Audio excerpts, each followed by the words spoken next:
Assalamualaikum warahmatullahi wabarakatuh. Kembali lagi dengan saya Muhammad Adli Arasid. Sebelumnya mohon izin untuk menyampaikan materi mengenai standar audit sistem informasi dari Ikatan Audit Sistem Informasi Indonesia sesuai standar IASI. Oke, ada beberapa standar audit sistem informasi menurut Ikatan Audit Sistem Informasi yang sesuai. Yang pertama yaitu tanggung jawab, wewenang dan akuntabilitas. Yang kedua independensi dan objektivitas. Yang ketiga profesionalisme dan kompetensi. Yang keempat perencanaan. Yang kelima pelaksanaan. Lalu yang keenam pelaporan, dan yang terakhir tindak lanjut. Oke, mari kita bahas bersama-sama. Yang pertama yaitu mengenai penugasan audit sistem, yaitu tanggung jawab, wewenang dan akuntabilitas. Jadi auditor sistem informasi harus dinyatakan dengan jelas secara formal dan tertulis dalam piagam atau surat tugas audit sistem informasi, serta disetujui secara bersama oleh auditor sistem informasi dan pemberi tugas. Itu biasanya dari organisasi atau perusahaan yang memberikan tugas kepada auditor atau yang memberikan wewenang untuk auditor sebagai akuntabilitas. Yang kedua yaitu independensi. Dalam berbagai hal yang berkaitan dengan audit sistem informasi, auditor sistem informasi harus menjaga independensinya. Jadi auditor itu biasanya menjaga independensi agar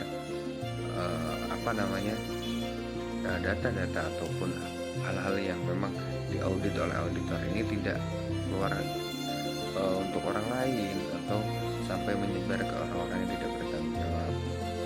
Lalu objektivitas.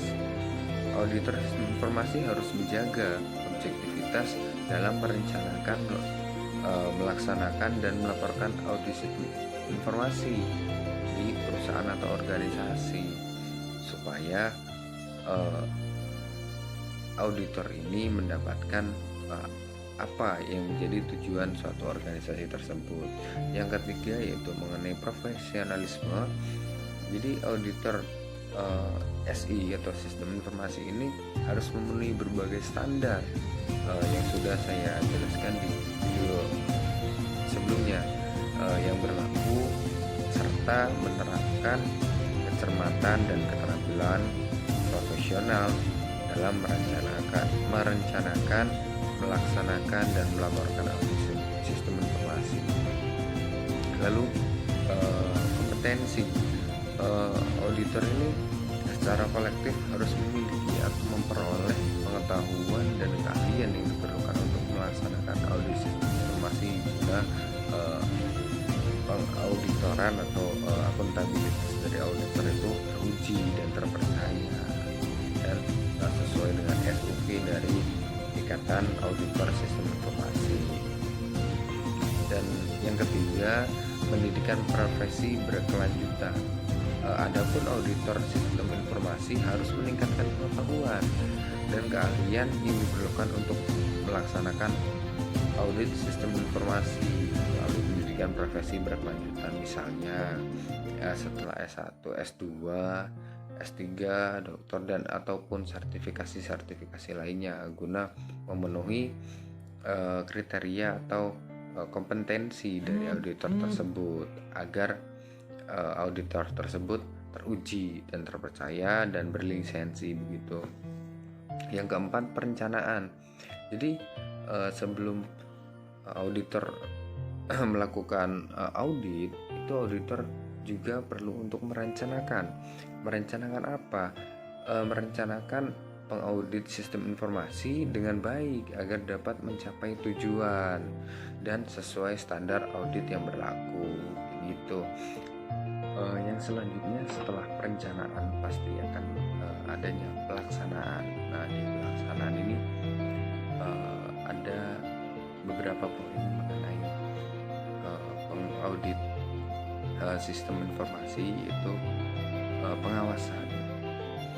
staf audit sistem informasi harus disupervisi dengan baik untuk memberikan keyakinan yang memadai bahwa tujuan audit sistem informasi dapat tercapai dan standar audit yang berlaku dapat dipenuhi agar tujuan organisasi atau tujuan dari perusahaan mengaudit ini sesuai dengan apa yang diinginkan oleh perusahaan atau organisasi tersebut. Lalu auditor harus menyertakan bukti-bukti dalam pengauditan.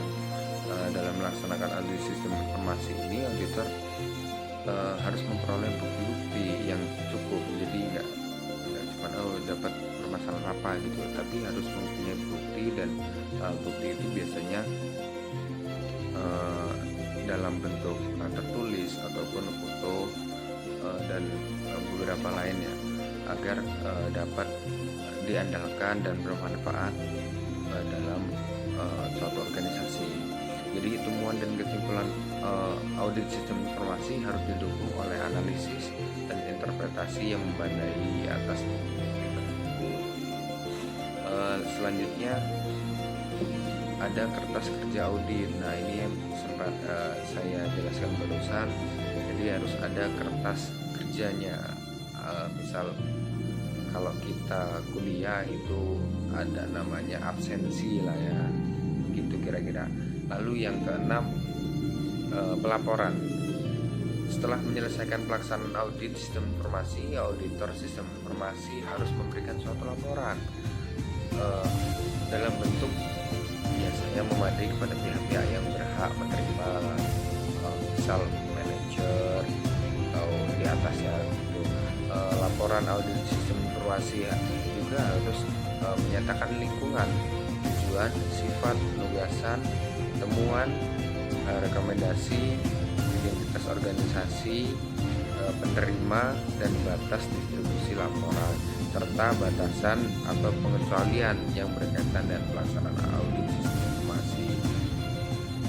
Dan yang terakhir itu tindak lanjut setelah auditor melaporkan, itu harus ada tindak lanjut, entah dari perusahaan atau organisasi, bahkan auditor pun harus menindaklanjuti laporannya tersebut agar auditor sistem informasi bisa mengevaluasi informasi yang dipandang itu berhubungan dengan temuannya atau tidak. Jadi kesimpulan dan rekomendasi auditor ini menentukan apakah tindak lanjut yang layak dilaksanakan dengan tepat waktu ataupun efisien. Jika tidak tepat waktu atau efisien, berarti auditor ini belum benar-benar bagus dalam mengaudit atau belum sesuai standar audit sistem informasi yang distandari oleh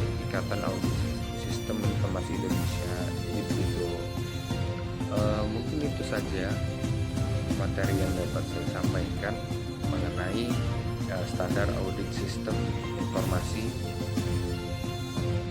menurut Ikatan Alumni Sistem Informasi Indonesia. Terima kasih. Saya akhiri. Wassalamualaikum.